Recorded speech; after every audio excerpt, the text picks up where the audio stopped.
16 রানের রোমাঞ্চকর জয় দিয়ে সিরাজ আইয়ার শুরু করলো, জবাব দিলেন কেকেআরকে। নিলাম থেকে শুরু করে তাকে দল থেকে বাদ দেওয়া পর্যন্ত সবকিছু নিয়ে প্রচুর বিতর্ক হয়েছিল। তাই আজকের ম্যাচটা সবাই তাকিয়েছিল যে ভাই কি হবে, আইয়ার বনাম কেকেআর। এই ম্যাচটা একটা এমনই ম্যাচ ছিল যা কেকেআরের অবশ্যই 100% জেতা দরকার ছিল এবং জিতেও যেত।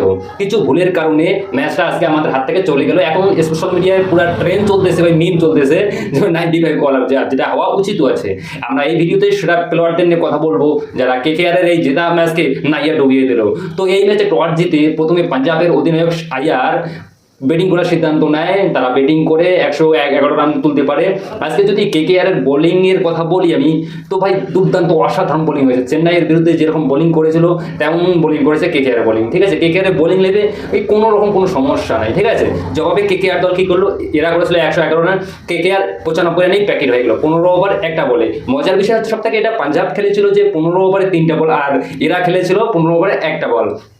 অর্থাৎ এই দুটি দলে কি হলো, 16 ওভারের মধ্যে ওই দুটোই প্যাকেট। তার ফলে ম্যাচটা কি হলো যে ম্যাচটা পুরোপুরি পাঞ্জাবের দিকে চলে গেল। এই হারের পিছনে সব থেকেই কোনো প্লেয়ার দায়ী নেই, আবার 2 থেকে 3টা প্লেয়ার দায়ীও আছে। কুইন্টন ডিকক নাম্বার 1, তিনি টানা খারাপ পারফরমেন্স দেখাচ্ছেন। এই ম্যাচেও তিনি মাত্র 2 রান করে আউট হয়ে যান। কলকাতা ম্যানেজমেন্টকে আমি বারবার রিকোয়েস্ট করতেছি, রহমতুল্লাহ গুরবাজকে নিয়ে আসো, রহমতুল্লাহ গুরবাজকে নিয়ে আসো। কারণ এবং প্রত্যেকটা ক্রিয়েটার যারা আমরা আছি কম বেশি প্রত্যেকবারে সোশ্যাল মিডিয়া এত বলতেছে, তবুও কেকেআর ম্যানেজমেন্ট কাণ্ডে যাই না, ঠিক আছে। তো যাবেও না।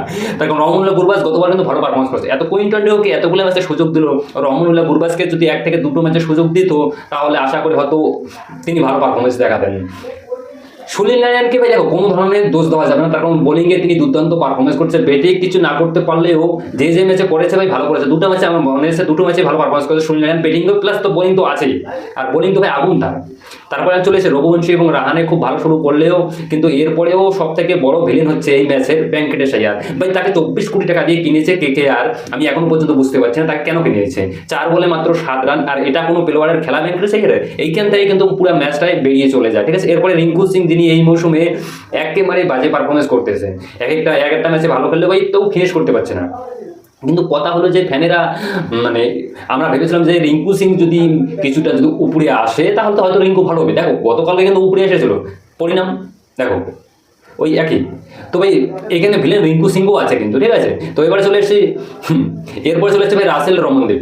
এবং রমনদীপকে বলতেছি, রমনদীপকে তো কিছু বলার নেই। হ্যাঁ, রমনদীপ ফিল্ডার ভালো, ঠিক আছে, কিন্তু 3 থেকে 4টা অনেক ভালো ভালো ক্যাচ রয়েছে। রমনদীপ ফিল্ডার ভালো, কিন্তু ব্যাটিং কোথায়? তোমাকে ফিনিশার ভূমিকাতে রাখানো হয়েছে, সেই পারফরমেন্সটা কোথায় বলো? রাসেল কিছুটা কালকের ম্যাচের চেষ্টা করেছিল কিন্তু কিছুই করতে পারেনি। যদি আউট অফ ফর্ম চলছে রাসেল, কেকেআরের পুরো বাজে পারফরমেন্স চলতেছে। এই কেকেআরের এই মিডিল অর্ডার এবং ফিনিশার লাইন আপ ভাই পুরোটাই শেষ হয়ে গিয়েছে। 3 থেকে 4টি প্লেয়ারের জন্য কেকেআর আজকে হারের মুখ দেখতে হলো। 4 থেকে 5 জনকে যদি বাদ দেওয়া যায় তার মনে হয় কলকাতা 15 টিম বিদায় করতে পারবো।